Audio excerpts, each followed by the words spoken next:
Om Namo Bhagavate Vasudevaya. Om Namo Bhagavate Vasudevaya. Om Namo Bhagavate Vasudevaya. Welcome to today's live reading from Ramayana, the story of Lord Ram, compiled by His Holiness Bhakti Vikas Swami. We are reading from the Uttara at the moment, and let's continue from where we left yesterday. Kuver then sent forth his chief commander, Manibhadra, along with 4,000 Yaksha soldiers. During the battle that followed, Prahastasun killed 1,000 Yakshas, Mahodar killed 1,000, and Marich killed 2,000. Still, Manibhadra attacked Dhum Raksha, making him fall down unconscious.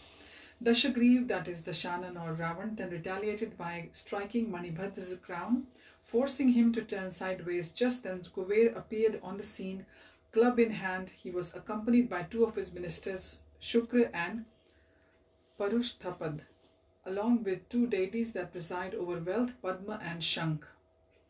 Kuver challenged Dashagriv, saying, "Because you have proudly ignored all propriety and thus acted most sinfully, I shall soon send you to the hellish planet so you may receive that what you deserve." As the Rakshasa ministers fled, losing heart after hearing their masters chastised in this manner, Kuver rushed forward and struck Dashagriv on the head with his club. Dashagriv, however, was not disturbed in the least, and the two continued exchanging blows. Finally, when neither could gain the upper hand, Dashagriv resorted to using Rakshas illusions. He assumed different forms such as a tiger, a cloud, a hill, the sea, and a yaksha. Finally, Dashagriv struck Kuver on the head with his gigantic club, causing the Lord of Wealth to fall unconscious, bleeding profusely. Then Padma, Shank, and other yakshas quickly removed Kuver from the battlefield, bringing him back to consciousness. Pleased with his victory, Dashagriv took possession of the Pushpak chariot. He mounted it and set out for the palace of Kartikeya's birth, a clump of golden reeds in the Himalayas. Suddenly, however, the Pushpak chariot stopped ascending the mountains and would proceed no further. Then, as Dashagriv stood with a look of amazement, Nandishvara suddenly appeared before him. This confidential servant of Lord Shiva was a dwarf fish, misshapen in appearance, bald and altogether fearful to look at. Nandishwar ordered Dashagriv, "You must turn back at once, for Lord Shankar is sporting on his mountain." At this, Dashagriv became enraged. While getting down from his chariot, he demanded, "Who is this Shankar?" Then he looked up. Dashagriv saw Nandi with the face of a monkey, standing near Lord Shiva and holding a flaming spear in his hand. Upon seeing the bull carrier of Lord Shiva in this feature, Dashagriv laughed with great disdain. Nandi angrily cursed Dashagriv, saying, "In the future, powerful monkeys will take birth who will annihilate your entire race. I could kill you at once if I so desired, but I will let you be destroyed by your own deeds indeed." So we can see that Nandi actually cursed Ravan of his fall down. Dashagriv did not care for Nandi's words, however, and replied, "Because you have rudely stopped my chariot, I shall now retaliate by killing your master, Lord Shankar." Dashagriv placed his hand underneath the mountain and began lifting it up. Then, as the mountain shook violently, Parvati stumbled and clung tightly to her lord. Mahadev then pressed down the mountain with his big toe, crushing Dashagriv's arms beneath it.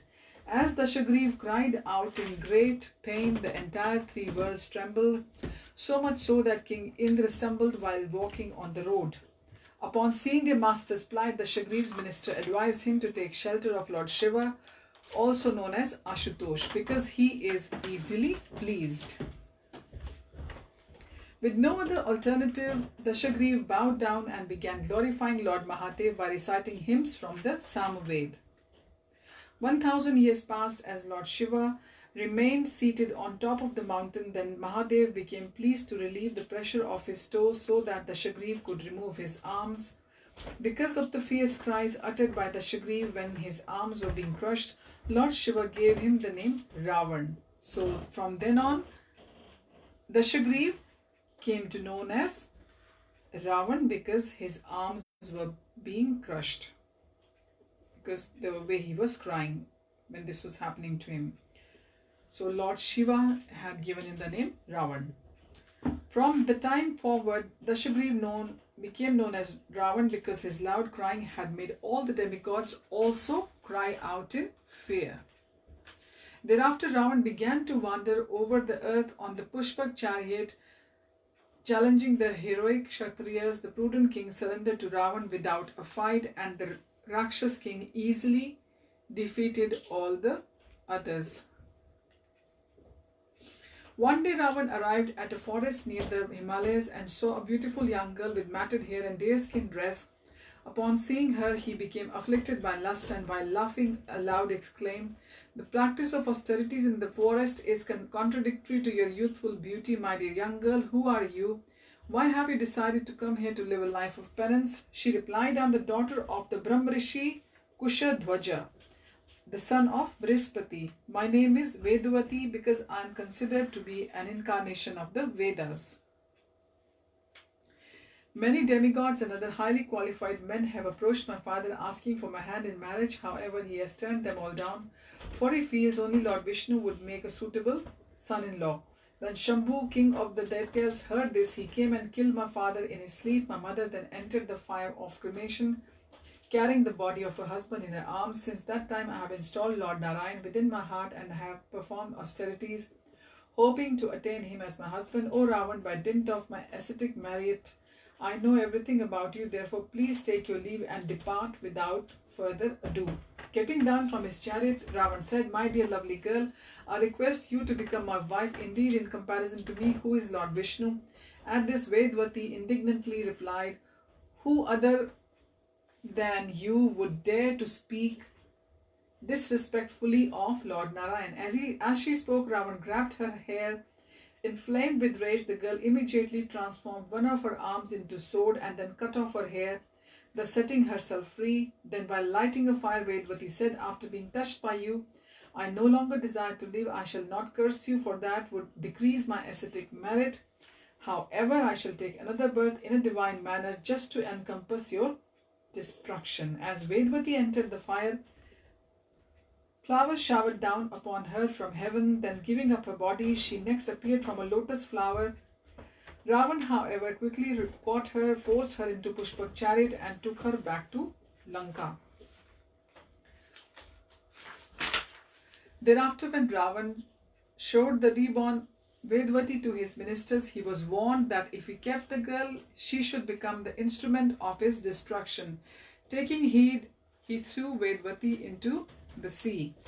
Then, upon reaching the other shore, by employing her mystic power, she came to the sacrificial ground of King Janak. As King Janak was leveling the ground with plough, the girl appeared from the furrow as a baby. Thus, it came to be that Vedavati, who had appeared in Satyug, became Janaki or Sita in Treta Yuga. So, this was how Sita Devi appeared, from Vedavati to Sita. Ravan continued to roam over the earth in the Pushpak chariot until one day he arrived at the place called Ushir Bij, where he saw King Marut engaged in sacrificial performances under the direction of Brahmrishi Samvartan, a brother of Brihaspati. All the demigods were present in the sacrificial arena, but out of fear, Ravan, they transformed themselves into animals. Indra became a peacock, Kuber became a chameleon, Yamaraj became a crow, and Varun became a swan. After entering the sacrificial arena like an unclean dog, Ravan approached King Marut and challenged, "Either fight with me or surrender." Marut inquired, "Who are you? Who do you want? Or what do you want from me?" Ravan laughed derisively, saying, "I am the younger half-brother of Kuber. My name is Ravan, and I have already defeated my illustrious relative in battle." Marut sarcastically replied, "As the conqueror of your elder brother, you are certainly very virtuous. Therefore, I consider you most worthy of being pierced by my arrows." Marut angrily grabbed his bow rushing at the king of the Rakshasas. Samvartan, however, blocked his disciples' way, saying, "This sacrifice performed for Lord Shiva is not yet complete. My dear king, if it is spoiled, this glorious sacrifice will become the cause of destruction for your entire dynasty. Ravan is very difficult to conquer. Moreover, who has been sanctified for a sacrificial performance should never become angry or engage in fighting." Becoming pacified, King Maru threw aside his bow. Just as he again sat down, Ravan proceeded to devour many of the rishis who had come there to attend the ceremony. Only after Ravan's departure did the demigods resume their normal features. Indra then benedicted the peacocks to never again fear snakes. So this is how the peacocks got this special benediction. At this moment, they got the blessings from Indra that they will never be fearful of the snakes. He also made marks appear on the peacock's formerly all blue bodies to resemble his 1,000 eyes. Thus, whenever Indra showers down rain, the peacocks dance as their symbol of their love for him. Yamaraj benedicted the crows to no longer contract the diseases common to other living entities. Additionally, the crows were granted that they would live for as long as the humans did not kill them. Now, when crows are fed, people residing in the abode of Yamaraj become satisfied by that act. And hence, the act of feeding the crows when the Pitras are given the Shraddhs. Formerly, swans were not all white. However, by the benediction of Varun, they became white as a foam and began enjoying great pleasure, sporting in the water. Lastly, Kuvir blessed the chameleon with the golden complexion. Thereafter, the demigods departed for their abodes. Ravan continued challenging great kings to fight or surrender unto him. Many prominent rulers accepted defeat without a fight. One day Ravan came to Ayodhya, and when he challenged Maharaj Anaranya, the king came out of his capital with a huge army. Although Anaranya's army was completely massacred by the Rakshasas, the king himself was able to seriously wound the Marichuk, Saran and Prahast, forcing them to flee from the battlefield. Maharaj Anaranya then proceeded to shower 800 arrows upon Ravan's head, but the Rakshas king was not even slightly injured from the attack. Ravan rushed forward quickly and struck Anaranya on the head with his hand, causing him to fall to the ground, fatally wounded. As the king lay dying, he cursed Ravan, saying, "In the future, a descendant in my dynasty named Ram will become the cause of your destruction." While the king uttered his oath, flowers showered down from the heaven, and the demigods could be heard beating their celestial drums. As King Anaranya gave up his body, Ravan left that place. Thereafter, one day, Ravan happened to meet the great sage Narad while travelling through the sky. Ravan greeted him most politely. In turn, Narad praised the exploits of the Rakshas monarch.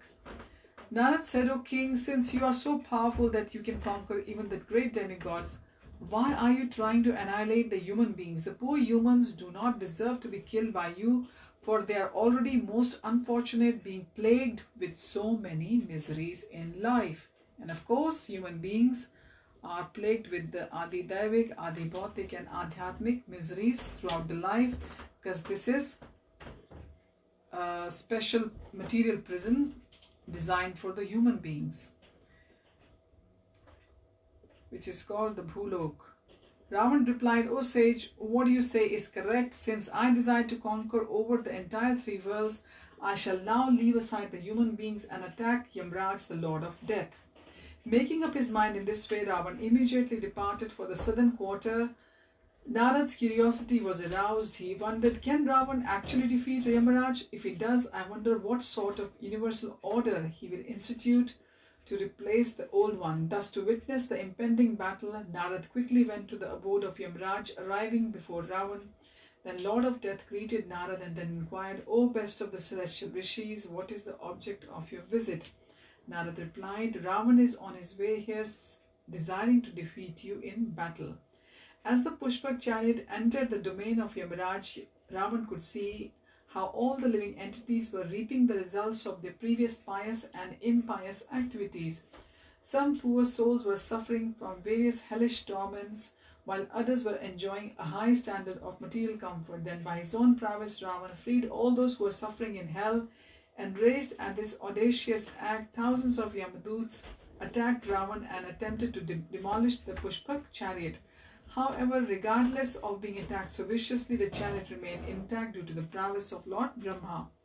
When the Yamadutas showered their arrows upon Ravan, his armor became smashed, with his limbs becoming pierced all over, covered with his own blood.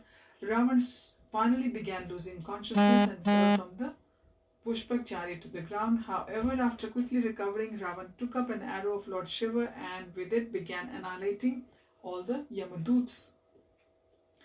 At this, Ravan and his ministers began roaring loudly, and when Yamraj heard the uproar, he could understand that Rakshas King had emerged victorious.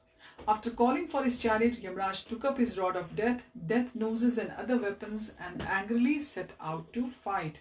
So we can see how powerful Ravan had become, and he was even challenging the Lord of Death, Yamraj. When Yamraj entered the battlefield, the entire three worlds became agitated, and Ravan's ministers became so overwhelmed with fear that they began to flee in all directions. Ravan, however, remained undisturbed, and as Yamraj approached, Ravan deluged him with arrows.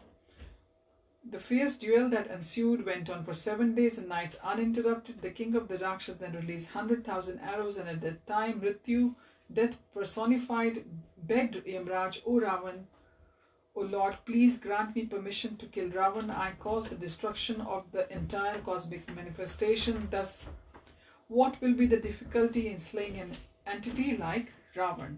So we will continue our reading from here onwards. So we can just understand that nobody but Lord could kill Ravan, and all the events leading up to Ravan's death and how he became so powerful are being decoded to us by Lord Ram himself when he is inquiring about the powers of Ravan from the assembled rishis during his coronation.